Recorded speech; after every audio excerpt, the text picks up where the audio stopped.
gente! Esse é mais um Bitar Podcast, um lugar onde a gente traz várias temáticas atuais e hoje nós vamos mergulhar no universo da conectividade. Mais especificamente, nós vamos conversar sobre segurança digital. Será que estamos realmente seguros? E se não, o que fazer para a gente conseguir utilizar o celular, computador com mais segurança? A gente sabe que é impossível viver sem eles, essa rotina que a gente leva, né? Mas alguns cuidados são necessários. E para isso a gente chama um especialista para tirar as nossas e, claro, as suas dúvidas também. Já começo apresentando então o Gustavo Henrique Rezende Carvalho, que é bacharel em Engenharia da Computação pela Faculdade Anhanguera de Uberlândia, tecnólogo em redes de computadores pela Faculdade Unip, é pós-graduado em projetos de... Saca só, olha que chique, Cloud Computing, falei certinho, né? Certinho. Então vamos seguir. E também em segurança da informação. É profissional de tecnologia da informação com mais de 10 anos de experiência na área, atualmente exerce também a função de docente na Faculdade Anhanguera aqui em Uberlândia, também atua como analista em redes de segurança na empresa Algar Telecom, uma das principais empresas de comunicação, então a gente sabe que a gente trouxe um especialista aqui para a gente falar sobre segurança digital. Muito bem-vindo, viu, Gustavo? Muito obrigado, Rúbia, pela oportunidade de estar aqui com vocês. É um prazer participar desse momento, né? E a gente falar de um tema que é fundamental nos dias de hoje, né? Que é a nossa segurança digital. Gustavo, primeiro podcast que você participa ou já tem experiência nessa área? Podcast é o primeiro. Olha aí, que é a oportunidade que a gente está tendo, viu, Rubia? Começando com o pé direito, então, porque os apresentadores desse podcast, vou te contar, que o pessoal é curioso, mas dá tudo certo no final, vai ser uma boa conversa. Começo te perguntando, Gustavo, porque a gente sabe quanto que a tecnologia foi sendo inserida na nossa rotina, muitas vezes sem até pedir licença, né? A gente foi se acostumando ao aplicativo, celular, enfim, e avançou muito rápido. E, ao mesmo tempo, não teve esse olhar atento para todos os fatores, né, que estão inseridos nesse meio, inclusive os dados que a gente compartilha, né, com o celular. Que pé que está a nossa segurança digital hoje? Como que está essa discussão? Bom, essa questão ela é um tema muito importante, né? Trazendo aí para os dias atuais, pela evolução tecnológica que veio muito rápido, né? Então, hoje a gente tem uma linha a ser seguida que é a melhor ponto de partida seria o quê? A prevenção, né? Então, quando a gente fala de prevenção, principalmente na parte de dados, tanto no uso pessoal, quanto nas pequenas, médias e grandes empresas, hoje o maior patrimônio não é questão de prédio, os computadores, enfim, o físico, né? Vamos dizer assim, os equipamentos físicos. Hoje o que a gente tem de maior valia dentro de qualquer instituição são os dados, as informações.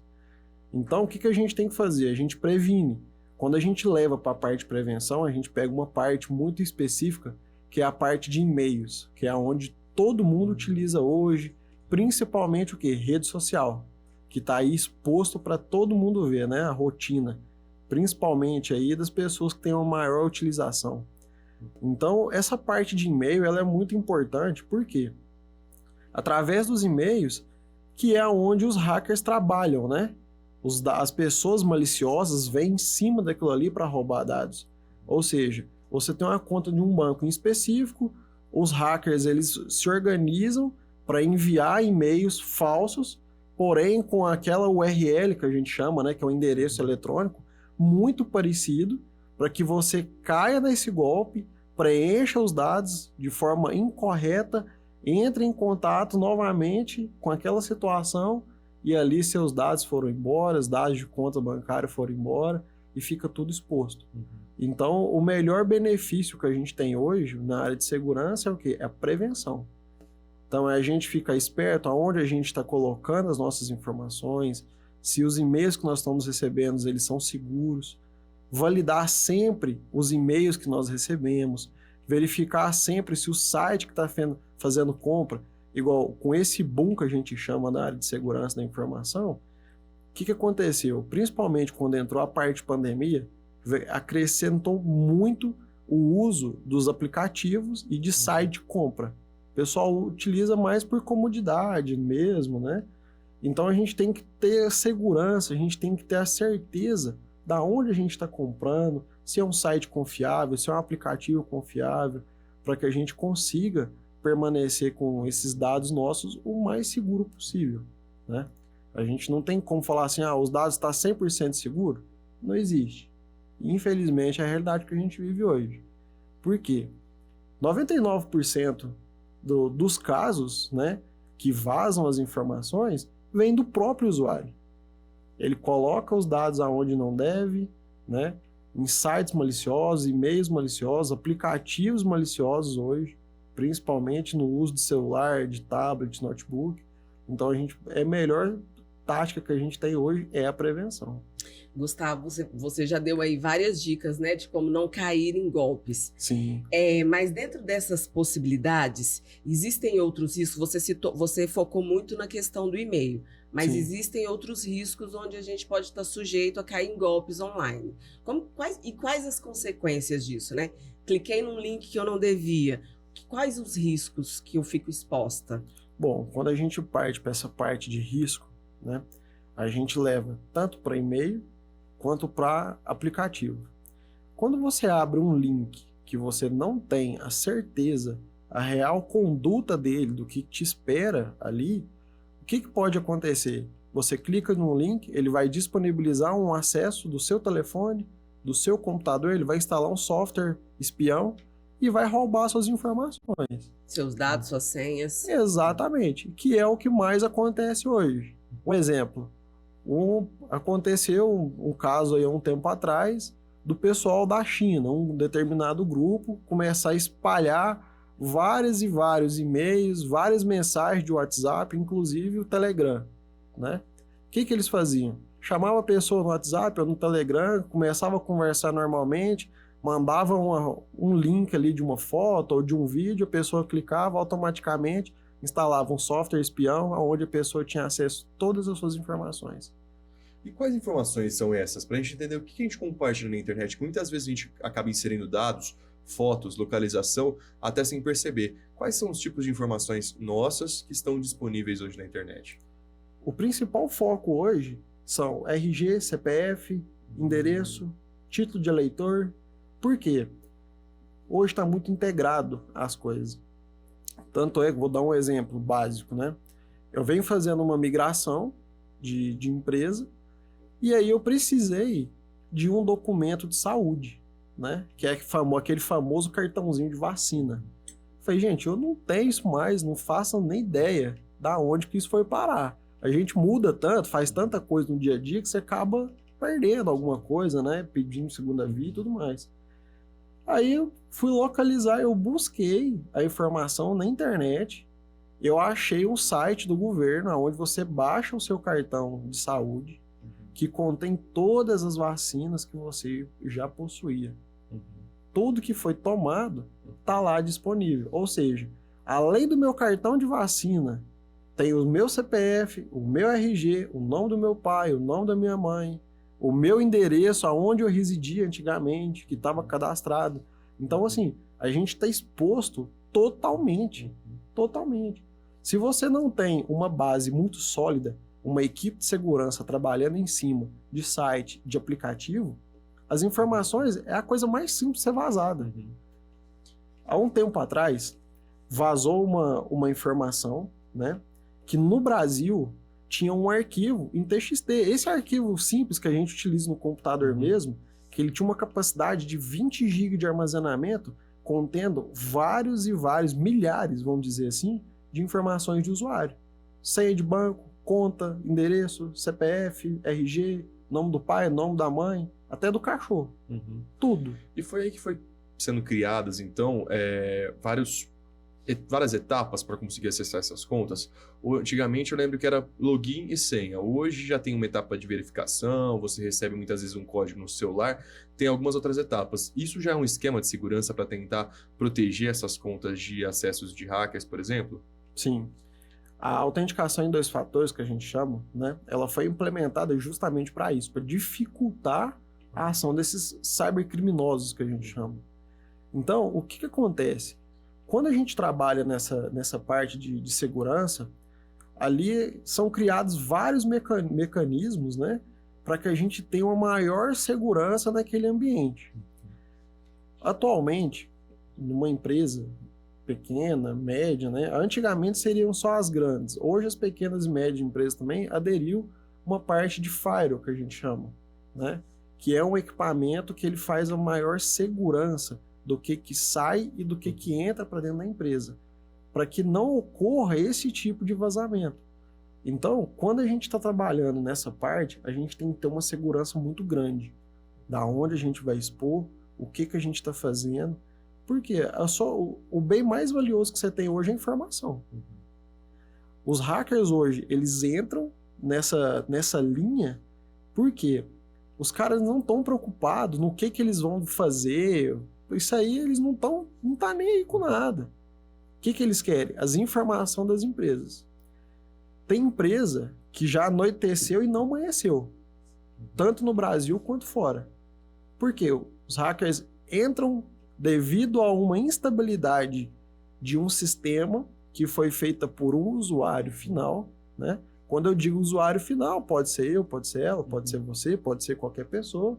O usuário da empresa clicou num link malicioso, deu acesso ao invasor, o invasor teve acesso às informações da empresa, bloqueou todos os dados, fez o chamado criptografia, que a gente chama, né? Criptografou todos os dados ali e pediu resgate. O valor do resgate não valia o patrimônio da empresa. Quebrou o cara.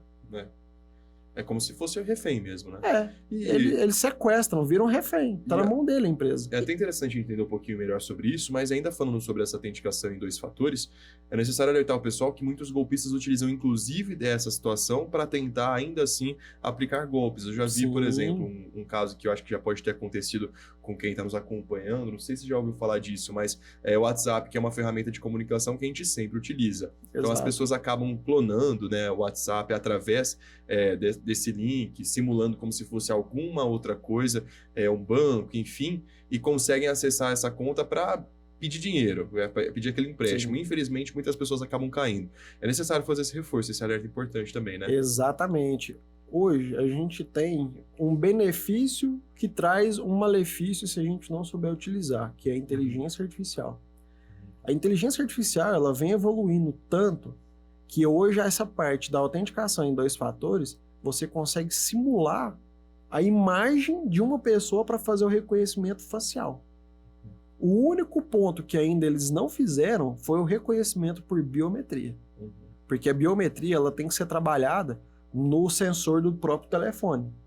Porém, a imagem não. A imagem inteligência artificial, se o cara pegar uma foto sua, ele consegue fazer a reconstrução, ele monta a sua imagem no rosto dele, faz o reconhecimento facial do aplicativo e faz a liberação normalmente.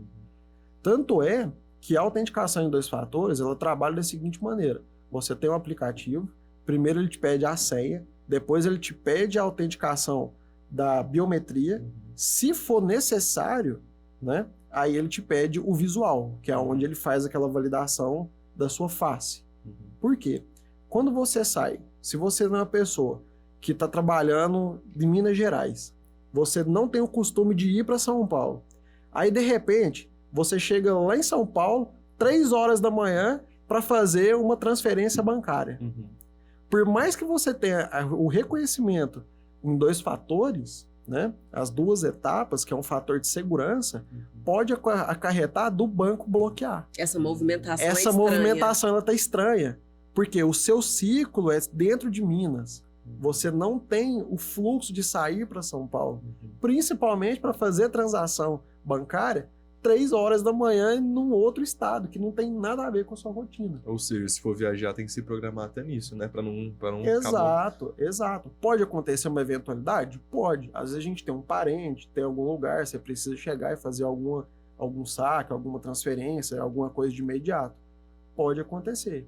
Mas esse fator da segurança em 2 fatores, ela veio justamente para prevenir, para trazer uma maior confiabilidade no uso de aplicativo. E só fazendo um gancho nessa parte, um ponto que a gente tem que ficar muito esperto também é quando você baixa um aplicativo que você não tem total conhecimento ou por indicação de um amigo, que a gente geralmente não busca saber a fundo o que esse aplicativo faz. Quando ele te pede aquelas 4 funções que ele te entrega na tela, usar somente essa vez, usar sempre, liberar acesso ao telefone para visualização de vídeo, imagem, documento. Aquele software, quando você faz essa liberação para ele ter acesso a todos os seus dados no seu telefone, enquanto você utiliza o aplicativo, enquanto ele está aberto, ele tem total acesso ao seu aparelho. Aí você imagina o tanto de informação sigilosa que não é vazada. Teve alguns casos, né, de conteúdos, né, próprios de pessoas que foram vazados, conteúdos que eu digo de todo sentido, trabalhista, documento, familiar, né, tudo mais. Essas informações foram vazadas devido a esses aplicativos, principalmente desses jogos online, que é onde tem o maior risco de malicioso, né, de arquivo malicioso. Então, esse software, ele entra, você baixa ele, você instala, você configura, e na hora que você libera, ele quebra esse fator de dupla autenticação, porque você deu prioridade para ele. Para ele. Exatamente. Ô, Gustavo, pensando na fala aqui do João sobre o WhatsApp, sobre bancos, também tem a questão que é muito corriqueira de pessoas, né, esses hackers, usarem fotos de uma outra pessoa para falar com um familiar, pedir dinheiro, e aí às vezes a pessoa no desespero não consegue raciocinar, fazer uma checagem com outro familiar. Exato. Qual dica que você poderia dar para a gente, para quem nos acompanha, para ter calma nesse momento e entender que a situação ali pode ser de um golpe? Bom, geralmente a gente não tem, eu acredito pelo menos, que ninguém tenha um familiar em específico que vai te chegar e pedir uma grande quantia sem você saber a ciência ou você tá naquele meio ali de convivência, né? Por quê? Quando você trabalha numa empresa ou você tem ali o seu ambiente familiar, você sabe que tem um familiar passando algum tipo de dificuldade, alguma necessidade, às vezes nós mesmos se prontifica a ajudar, né? Agora, você tá lá trabalhando, aí de repente a pessoa te pede, fala que vai te pagar no outro dia ou mais tarde, vai fazer uma transferência para o nome de outra pessoa, né? Exato, fala, não, faz uma transferência para o nome do meu amigo. Não existe. A gente tem que entender que se a pessoa tá te pedindo, você vai mandar direto para a conta dela. Se você não sente segurança, por mais que eu fale, não, pode realmente ser a pessoa, liga, confirma. Fulano, você está me mandando mensagem aqui, realmente é você, né, devido a essas questões de segurança que está acontecendo, você está precisando desse valor, se precisar, estou indo aí levar para você, vou com você no banco, a gente faz a transferência no caixa eletrônico. Isso não acontece só com dinheiro também, às vezes algum link estranho que pode redirecionar para algum hacker, por exemplo. Exato, exatamente. E isso é o principal. Por quê? Essas técnicas deles, quanto mais tempo passa, mais vai ficando batido. Então, sempre os criminosos eles vão criando várias alternativas de burlar aquele sistema. Quando eles verem que alguma coisa não está funcionando, não está saindo do jeito que eles preferem, eles vão mudando as táticas. Essa questão do link ela é muito importante. E isso está sendo utilizado e muito, né? Por que a gente bate muito em cima de e-mail? Porque é o maior fator de risco hoje, são nos e-mails. Um exemplo, um familiar esses tempos agora me ligou para a gente conversar, porque estava recebendo muito e-mail de um determinado banco. Estava perfeito.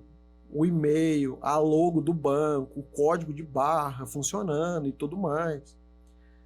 A gente está analisando o código dele e na hora que você tenta efetuar o pagamento do boleto, ele direciona para uma conta terceira.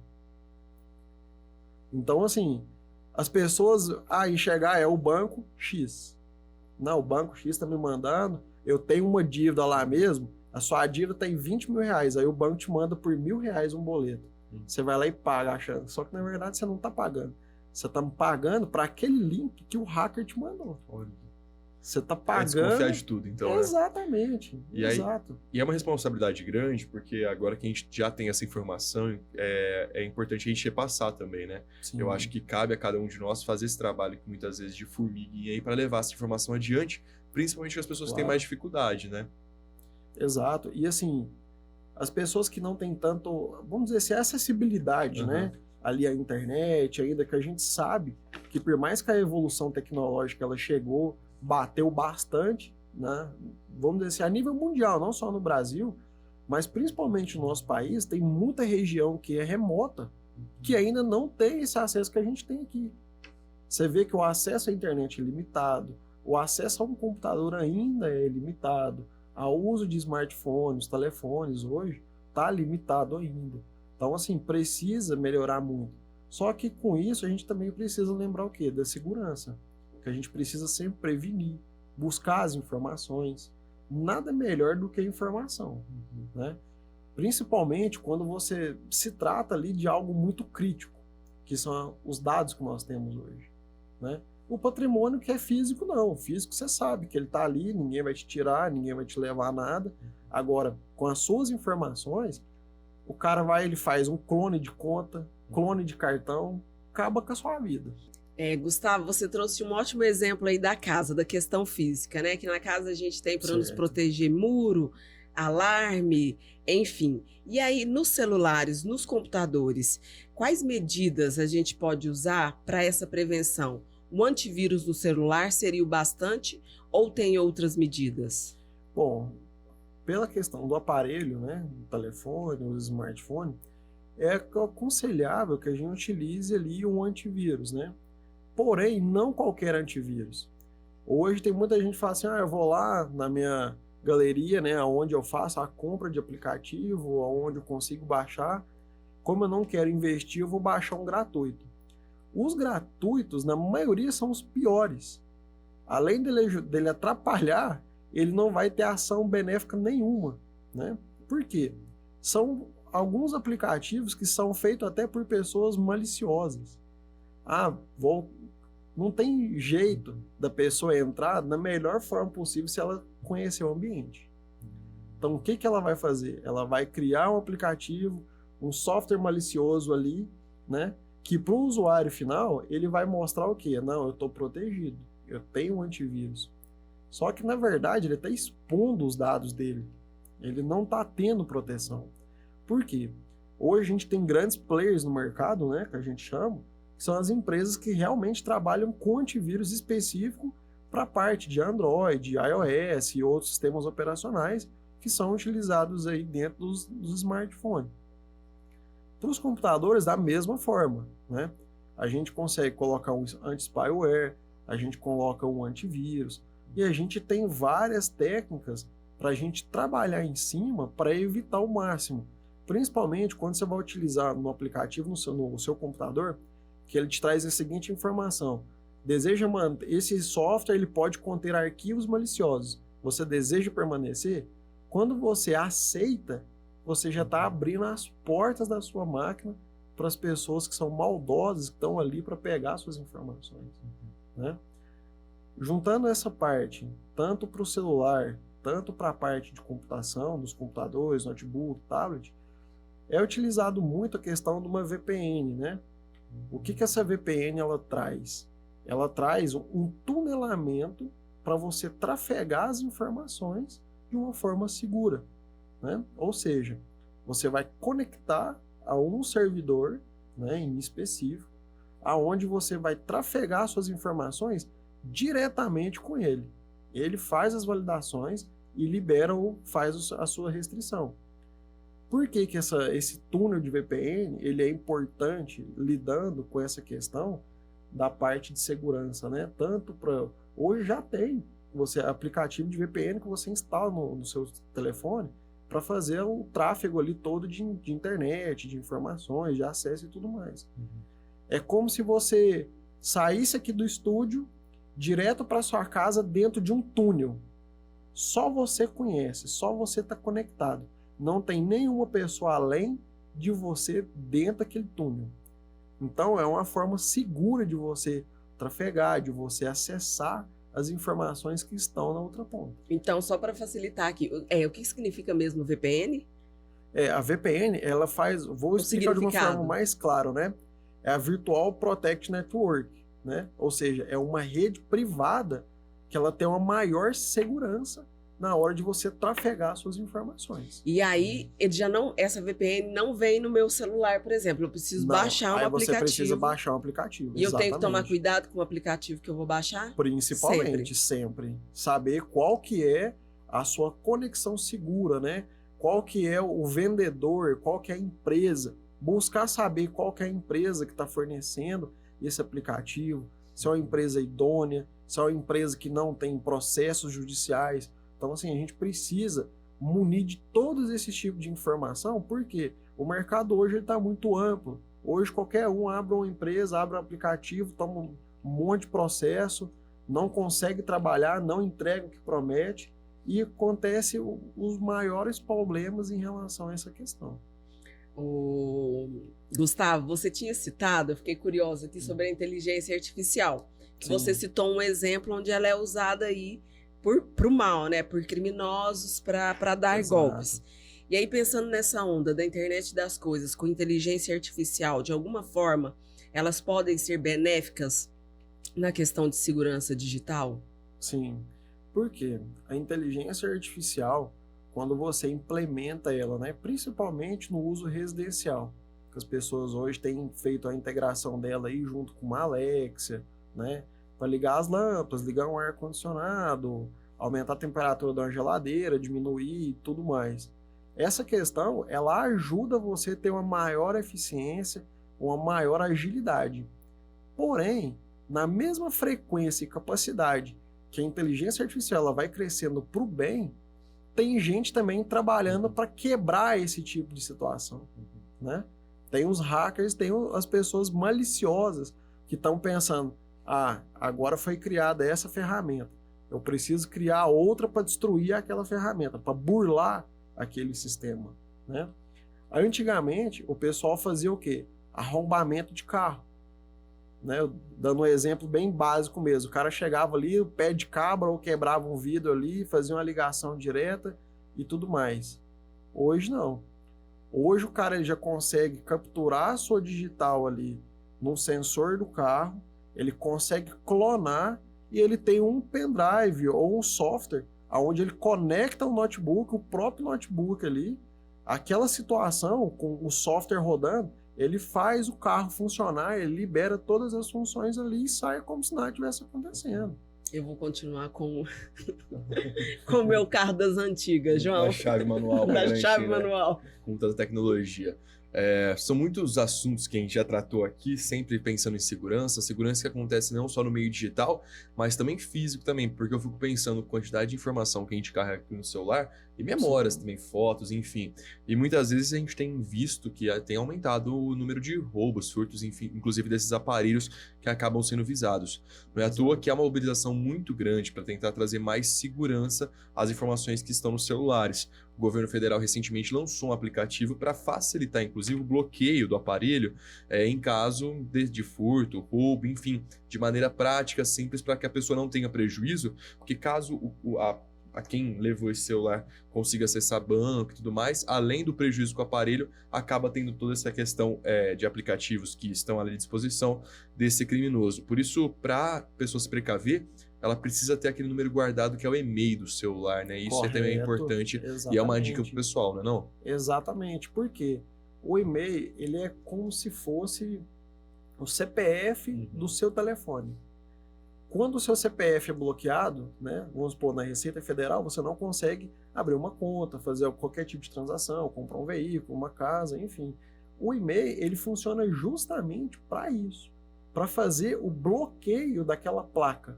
Ou seja, ele vai, o próprio aplicativo, ele vai rodar ali naquela placa, naquele circuito, com o seu número ali e fazer o bloqueio. Acabou. Ele vai matar o seu telefone. Aí o que vai acontecer? A pessoa que levou, né, que furtou o telefone, o aparelho que seja, o que ele vai utilizar daquilo ali? Somente as peças físicas. Tela, carcaça, capa, enfim, câmera, o que for. Mas ele não tem acesso ao sistema operacional do seu telefone ali. Então o objetivo é que através que esse celular fique quase inutilizado, diminua então a questão dos furtos desses aparelhos. Exatamente. Essa é a estratégia. A estratégia é o quê? Deixar inutilizado. Roubou o aparelho? Beleza, o aparelho você compra outro. Uhum. Seus dados geralmente estão o quê? Sincronizados com a nuvem, né? Uhum. Com o seu e-mail.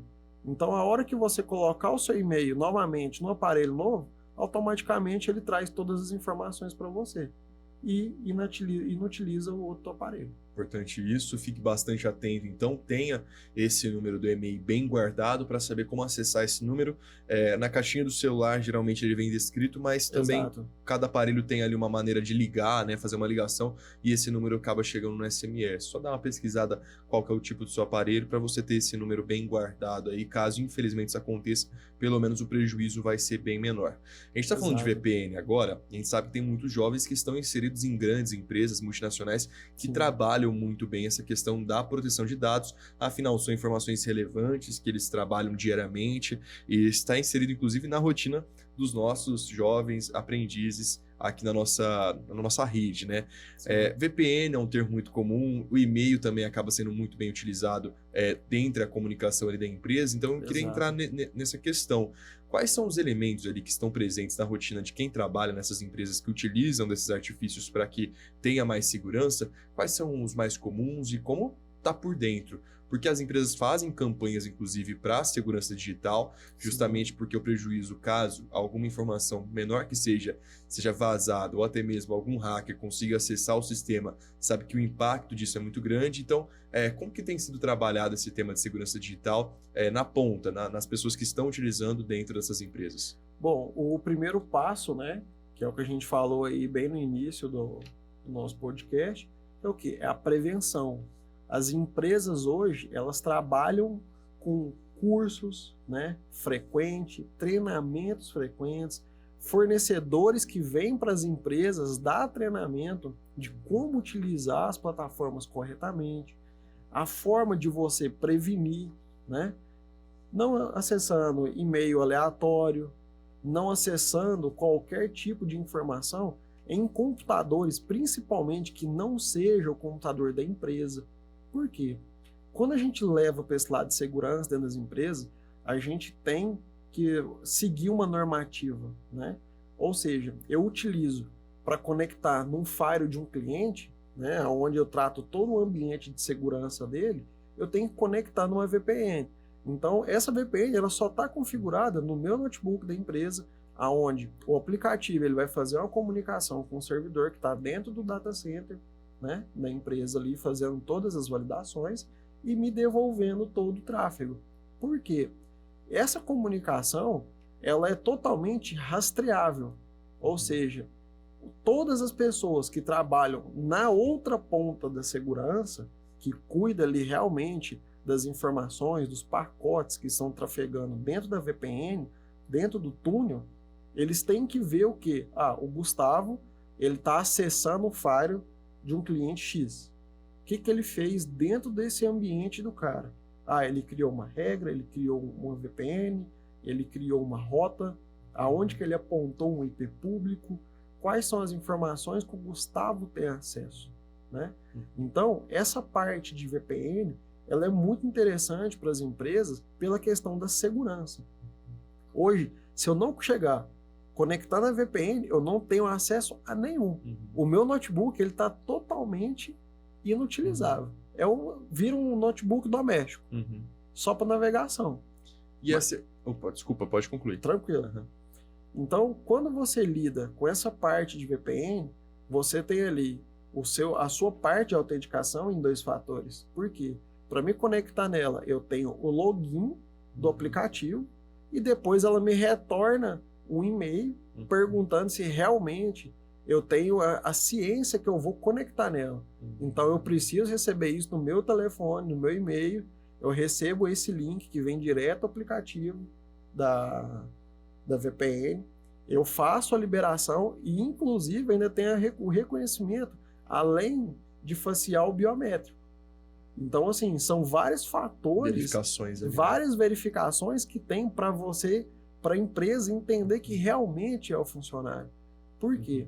Se eu vazo uma informação que ela é sigilosa, totalmente restrita ao ambiente e ao cliente, eu vou causar um mal tanto para mim quanto para a empresa. Para a empresa não vai ser o maior prejuízo, Por quê? Para o usuário final, para o associado, ele vai ser o quê? Vai desligado, vai ser desligado, vai tomar uma justa causa e tudo mais. A empresa que vai arcar com processos, né?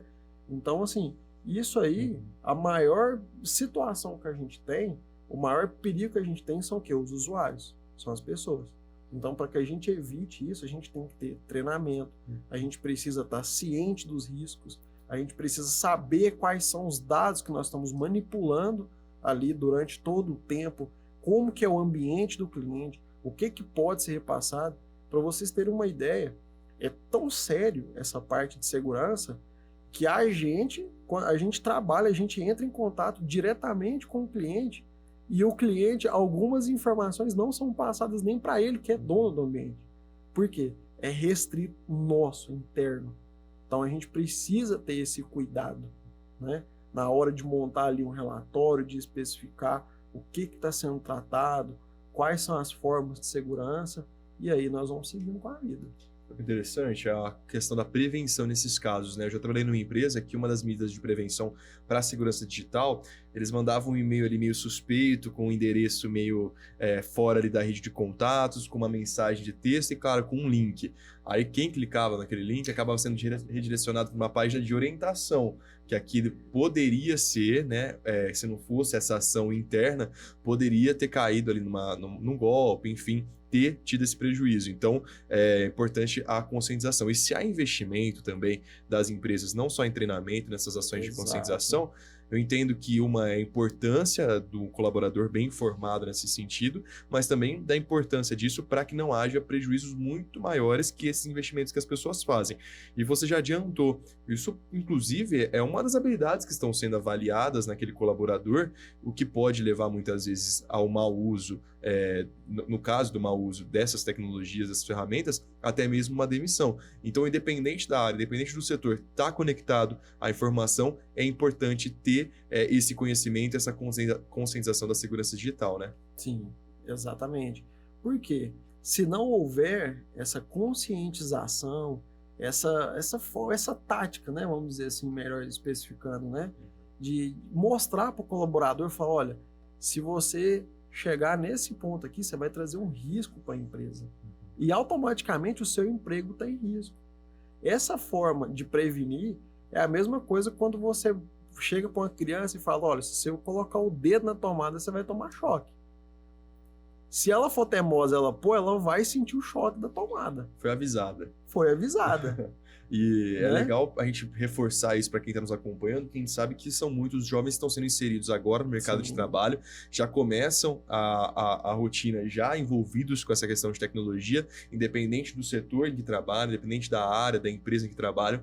Então isso pode ser um fundamental e decisivo, claro, para uma alavancagem na carreira de maneira positiva, ou até mesmo um recado ruim ali, caso haja, né, essa discordância ali com essas regras de utilização, e daí que vem aquela questão, né? Antes de mais nada, sempre reforçar a importância do nosso Bitar Podcast, trazendo esses temas relevantes que muitas vezes já são inseridos na nossa rotina, mas a gente quase nem tem tempo e não para discutir, e acaba, quando para discutir, é tarde, né? Já veio uma advertência, já veio um prejuízo ali, exato, seja em casa ou até mesmo no trabalho. Então, pega essas dicas do Gustavo, atentem-se a essa conversa e, se for possível, inclusive, já leva para frente, né? Leva o colega de trabalho ali do lado, para quem está no seu círculo ali, mas também para a casa de vocês. Afinal, todos nós estamos suscetíveis a esses golpes que acontecem, nós estamos inseridos nesse meio digital, e para não ter prejuízo, por menor que seja, já leva essas informações. Desconfiança nesses casos acaba sendo fundamental para evitar ali um prejuízo maior. E aproveitando que estou falando do Bitar Podcast, convidar o pessoal e você também, Gustavo, a acompanhar os nossos outros conteúdos em todas as plataformas de áudio, também lá no YouTube. Você fica por dentro do que já foi tema aqui no Bitar Podcast. Inclusive, tecnologia é sempre recorrente aqui nessa mesa, né, Rubia? Sempre recorrente. E pensando, aproveitando essa fala do João, Gustavo, nesse quesito de prevenção e conscientização, para você deveria começar desde a infância ali, conversar sobre isso na escola. Você é professor universitário, sim, com esses adolescentes, esses jovens, para que minimizar esses riscos, esses impactos aí dos criminosos. Sim, eu vejo isso hoje com uma grande grande abertura, né, para o mercado. Por quê? Os jovens de hoje vai ser o profissional que vai estar na ponta do avião, né, que a gente está hoje. Daqui a um tempo a gente passa a ser passageiro e os jovens vai ser os pilotos. Então isso aí tem que vir de cedo, né? Eu até estava conversando com um colega de trabalho esses dias agora, que para mim essa área de segurança da informação, ela tem que ser tratada ali, se possível, já iniciar ali no prézinho, ali no primeiro, segundo ano, terceiro, que é o início do ensino fundamental, já implementar essa tática junto com os alunos. Por quê? O governo até mesmo liberou um tempo atrás algumas apostilas, né, falando de segurança da informação dentro do ambiente escolar, né, que já começa tudo ali. Por quê? Antigamente, as mães faziam o quê? Colocavam o estojo, né, ou o caderno, punha lá o endereço, o telefone, né, o nome completo, o nome da mãe. Naquela época era uma coisa saudável. Hoje você já está expondo os dados. Hoje a gente já não tem mais esse tipo de situação. Então, essas cartilhas, né, essas apostilas de segurança, é bom que já entre desde cedo na rotina da criança, do adolescente, porque quando ele chegar lá no mercado de trabalho, quando ele for inserir nessas demandas, ele já vai ter a consciência que a vida inteira ele escutou aquilo ali. Olha, eu não posso agir dessa forma, as informações aqui, se eu trato dentro da empresa, é dentro da empresa, eu não posso levar para casa, eu não posso levar para uma festa, eu não posso levar para um boteco, o que for, né? Então, assim, isso aí tem que ser implementado desde cedo, na rotina. A gente não tem aula de português, matemática, geografia? Então, por que não entrar com a área de segurança da informação? Porque hoje as crianças, elas já nascem numa era digital, assim, que elas estão totalmente imersivas.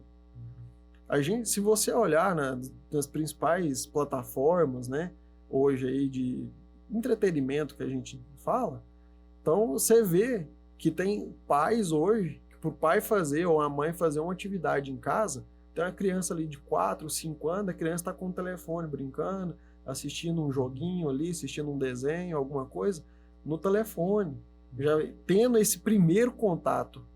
Então, assim, o porquê não entrar já com essa tática, além de deixar a criança imergir nesse meio tecnológico, já trazer a parte de segurança também. E já começar a pôr na cabeça dela o que é o certo e o que é errado, né? Na questão de segurança digital, não tem como a gente deixar de comentar, inclusive, sobre a Lei Geral de Proteção de Dados, a LGPD, né? Exato. Que já é recorrente tanto no mercado de trabalho, ao começar um emprego, um trabalho, mas também na rotina. Foi um avanço que houve ali, né, dentro desse marco temporal da internet e tudo mais, mas eu queria que você comentasse, então, o que essa lei que ela está protegendo a gente nesse sentido de segurança digital? Certo. O que a lei ela traz, né, em relação a essa questão de proteção? Ela é uma normativa que as empresas, né, vêm adotando justamente para forçar o profissional a não deixar os dados dela ser expostos. Por quê? Quando você vai entrar numa empresa, principalmente agora nos dias atuais, as empresas já pedem o quê? Um contrato, e nesse contrato tem a parte específica, geralmente ali 1, 2 páginas ali, só falando das normativas dentro da empresa, que os dados eles não podem ser comentados dentro da empresa, com determinados setores, não pode ser vazado. Se você vazar as informações ali, você vai responder criminalmente. Então, assim, ela veio justamente para proteger as empresas, proteger também o usuário final, porque se você é funcionário, você concorda comigo que todos nós temos as nossas informações na mão da empresa? Sim. A empresa tem tudo seu. Ela tem seu CPF, seu RG, seu endereço, o título eleitor, sua reservista, no caso, quando é homem, você tem o nome da sua mãe, do seu pai, conta bancária, tudo. A empresa tem as suas informações. Agora, se a empresa deixa vazar os seus dados, a LGPD também ela vai trabalhar em cima da empresa a seu favor. Tanto que, se for acontecer o contrário, ela vai trabalhar em cima da empresa a favor da empresa, contra o funcionário. Por quê? O funcionário ele recebeu um contrato, ele recebeu um termo que ele tinha que cuidar daquelas informações. Tanto é que essa área de segurança da LGPD ela é tão séria que, um exemplo, o meu setor hoje dentro da empresa, a parte de segurança, ela não pode ser comentada, e isso está lá em contrato, regulamentado, ela não pode ser tratada com uma equipe de comercial, uma equipe de vendas, nada. Mesmo internamente. Mesmo internamente. Olha. Não pode ser tratada. Se eu estou na parte de rede de segurança, eu tenho que cuidar do meu ambiente, conversar com as pessoas que estão no mesmo ambiente que eu. Que no caso ali é a minha liderança, os meus colegas de trabalho da minha equipe. Com acesso às mesmas informações. Com acesso às mesmas informações. Eu não posso ter o acesso às informações, por exemplo, da diretoria da empresa. Eu não tenho acesso às informações do RH da empresa, do departamento pessoal ali que lida com outras funcionalidades. E assim, da mesma forma, eles com nós. Então, assim, essa parte da LGPD, ela veio justamente para fazer o quê? Beleza, todo mundo sabe que cada um não pode conversar, mas às vezes numa rodinha ou outra ali, tem um que é mais amigo e acaba comentando. Não, ela veio para regulamentar, falar, olha, a partir de hoje, você está assinando um termo, você tem um compromisso que se você fugir dele, você vai ser responsabilizado penalmente. Acabou. E qual que é o futuro, então, da nossa segurança digital? Como tem caminhado? Olha, ela vem caminhando, ela vem evoluindo cada vez mais, né? A gente vem desenvolvendo várias ferramentas na área de segurança, trazendo uma maior confiabilidade, uma melhor forma de uso. Só que, de todas as evoluções, de tudo, não adianta a gente ter as ferramentas se a gente não tem o principal, que é o quê? A conscientização. A gente precisa estar consciente e sempre prevenir. Sempre prevenir vai ser o melhor remédio para qualquer tipo de situação. Tanto seja na área de segurança digital, segurança de redes, dentro de um ambiente profissional, ambiente familiar, pessoal, o que for. A prevenção, ela sempre vai prevalecer. São as duas palavrinhas-chave do episódio do Bitar Podcast sobre segurança digital, conscientização e prevenção. Gustavo, Exato. Queria agradecer muito a participação, viu? Espero que tenha sido um papo muito bacana. Obrigado pela oportunidade. Espero ter contribuído, né, com os nossos jovens aí, que é o nosso futuro da humanidade, né? É isso. Com certeza contribuiu. Muito obrigada pela presença, Quanto Gustavo. mais Muito obrigado, segurança, Rúbia. melhor, né? Eu queria que a gente encerrasse, então, esse Bitar Podcast, já que a gente falou sobre esse tema, como tem evoluído, é uma necessidade, as empresas estão investindo, pode ser, inclusive, o caminho profissional de muitas pessoas que estão nos acompanhando. Então, Exatamente. encerra o nosso Bitar Podcast de hoje com uma dica aí para quem quer seguir nessa área, que você acha que um profissional não precisa ter para ser um especialista assim como você em segurança digital. Ô, João, antes de terminar, só vou inserir a minha pergunta aqui na sua. Rejeito todos os cookies ou aceito todos? Essa questão dos cookies, vamos levar igual um lado da advocacia? Depende. Nem recusa e nem aceita. Tem que ler, não tem jeito. Vamos ler os termos, né? Vamos ver aonde que nós estamos acessando, quais formas de acesso. Esse é o melhor caminho. Tá, essa é a dica, então, deixou complementando pro final, aqui. Aline, deixou pro final essa pergunta que eu acho que é a pergunta de muita gente também, inclusive a minha, tá por dentro. E a dica para quem quer seguir nessa área, portanto? Bom, o primeiro passo é se conscientizar e entender e buscar, né? Eu sempre falo que o conhecimento ele é a base de tudo. A experiência a gente pega no dia a dia, né? A experiência de você lidar ali com a VPN, que a gente comentou aqui no nosso podcast, a gente trabalhar com Firewall, a gente trabalhar na área de antivírus. A área de segurança da informação ela é muito vasta, ela é muito grande, ela tem vários caminhos, né? Então, assim, para quem está iniciando agora essa parte, tem um interesse em seguir na parte de redes, na parte de segurança, até mesmo somente na parte de segurança digital, busque o conhecimento, se aperfeiçoar, faça cursos, e entenda, principalmente a fundo, como que funciona as leis que regem essa parte de segurança que é tão importante na nossa sociedade. Tá aí a dica, então. Gustavo, mais uma vez, muito obrigado pela participação. Eu que agradeço, muito obrigado. Valeu também pela participação Valeu, João. nos próximos episódios que a gente se encontra. Tchau, tchau. Tchau, tchau.